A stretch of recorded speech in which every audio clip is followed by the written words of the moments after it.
In the vast, freezing expanse of the galaxy, survival usually comes down to precise calculations, flawless logic, and incredibly strict engineering. But what happens when the math literally says you are already dead? Welcome to This Explainer. Today, we're unpacking a legendary galactic event. We're talking about a story of a dying station, a desperate crew, and an event that absolutely defied every known law of physics. We're looking at the sheer, chaotic brilliance of human ingenuity. Let's set the stage here, and trust me, the stakes could not possibly be higher. A multi-species research station was dying in the dark. Its reactor had catastrophically failed, life support was rapidly collapsing, and communications were completely offline. But the most important metric on that station wasn't oxygen pressure or reactor temperature. It was the number 214. That is the exact number of people, scientists and workers, trapped aboard this fading metal tomb. As the station grew colder by the minute, the commander faced a brutal reality. In deep space, help is rarely just waiting around the corner. Rescue ships weren't coming tomorrow, and they weren't coming next week. The closest rescue fleet was an agonizing 3 weeks away, and they had a fraction of that time left in breathable air. And so, the absolute greatest scientific minds from 6 different species gathered to run the numbers. They calculated every single variable, every system bypass, every theoretical fix you could imagine, over and over again. But every calculation predicted the exact same cold, hard mathematical certainty. 0. There was 0 probability of survival. The reactor damage was just way beyond repair. The station was already dead, and the commander stared at the reports in total silence. But then, cutting right through that heavy, hopeless silence of impending doom, someone heard laughter. It was soft at first, but then it got louder. The entire room turned to find a human technician sitting on the floor near a broken maintenance panel, literally wiping tears of laughter from his eyes. The commander, horrified, asked if he had entirely lost his mind. The human just nodded and said probably. When the commander demanded to know why on earth he was laughing when they were all going to die, the human pointed at the reactor schematic and simply said, because this is exactly how humans get into trouble. Section 2. Tuesday's impossible problem. Okay, let's dive into this. The human stands up, grins, and announces he is going to try something incredibly stupid. What kind of solution? Well, the human kind. And this brilliantly illustrates the clash between strict alien engineering and sheer human chaos. The human gathered every mechanic, programmer, and electrician left and presented his plan. The alien engineers were absolutely appalled.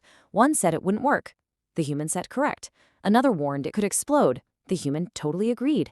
When they frantically pointed out it violated at least 14 safety regulations, the human's response was simply, honestly, probably more. They literally weren't speaking the same language at all. This stupid plan was an improvisational nightmare that left the station commander physically exhausted just hearing it. Step 1, connect 3 severely damaged systems that were absolutely never designed to interact in the first place. Step 2, do it using basic, everyday maintenance equipment. And step 3, this is the absolute kicker, guys. Reroute the station's main power through the emergency kitchen infrastructure. When the commander asked why, the human cheerfully pointed out that those were simply the parts they still had. Now, to the brilliant, highly logical alien scientists watching this unfold, this wasn't engineering. This was absolute madness. Humans were tearing apart walls, disconnecting laboratories, and literally ripping the power out of the cafeteria just to build some sort of Frankenstein reactor. But to the humans, this was just Tuesday. They weren't just working, they were actually excited about it. Amidst all this chaos, it really begs a profound question. Why continue if failure is almost a mathematical certainty? Why was the human excited? An alien scientist literally asked him, "You find this enjoyable?" The human thought about it for a second and said, "No, but solving it will be." They found the impossible problem itself to be fundamentally fun. But, the fun eventually runs out. 30 hours later, as the station entered critical failure and emergency lights flared everywhere, the commander confronted the human one last time. "This won't work," he said. "Why continue?" And for the first time, the human dropped his smile.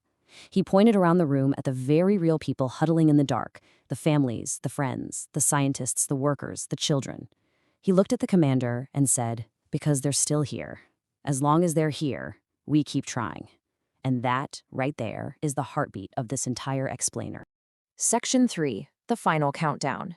The time for building was officially over. The station was shaking violently now. Warning alarms were screaming through the corridors. Reactor containment was actively collapsing. Time had officially run out. As oxygen rapidly dropped and the station practically tore itself apart, the clock ran out. 30 hours of frantic work had led to critical failure. 2 hours later, the final attempt began. Every engineer crammed into the control center. The human reached for the activation switch. The commander swallowed hard and said, "If this fails," the human smiled one last time. "Then we'll know for sure." And he pushed the switch. The room froze. 5 seconds. 10 seconds? 20 seconds. Complete silence. The commander slowly lowered his head in total, absolute defeat. It hadn't worked. Then, bam! Every single light on the station violently flared back to life. Power surged through every dead system. Life support aggressively restarted. Communications suddenly reactivated, and the reactor output miraculously stabilized. The entire station shook one final time and then became perfectly still.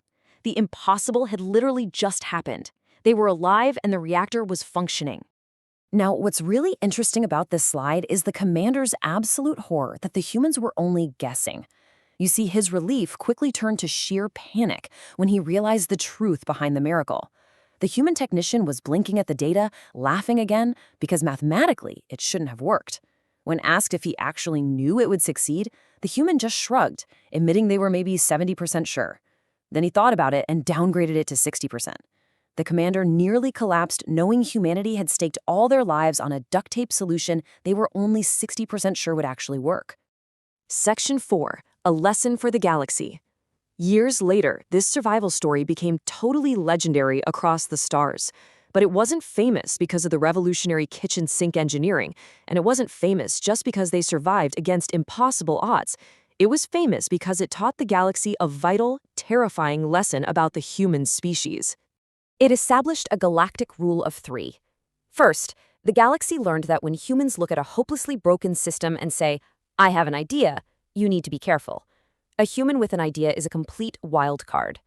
Second, when a human is holding a maintenance wrench near a dying nuclear reactor and says, "Trust me," you need to be very careful, because "trust me" usually means they are about to ignore the safety manual entirely.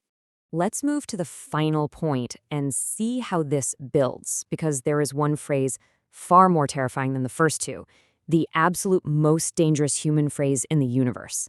It's when a human smiles, grabs a piece of emergency kitchen infrastructure, and cheerfully admits, "This is probably a terrible idea." Run!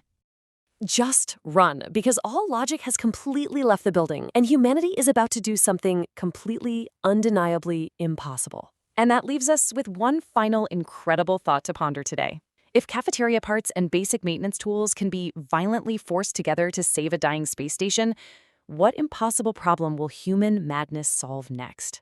The ingenuity of our species isn't just about intellect. It's about our chaotic, beautiful refusal to give up when the math says it's over. Thanks for joining me for this explainer. I hope this story leaves you as fascinated by human resilience as I am. See you next time.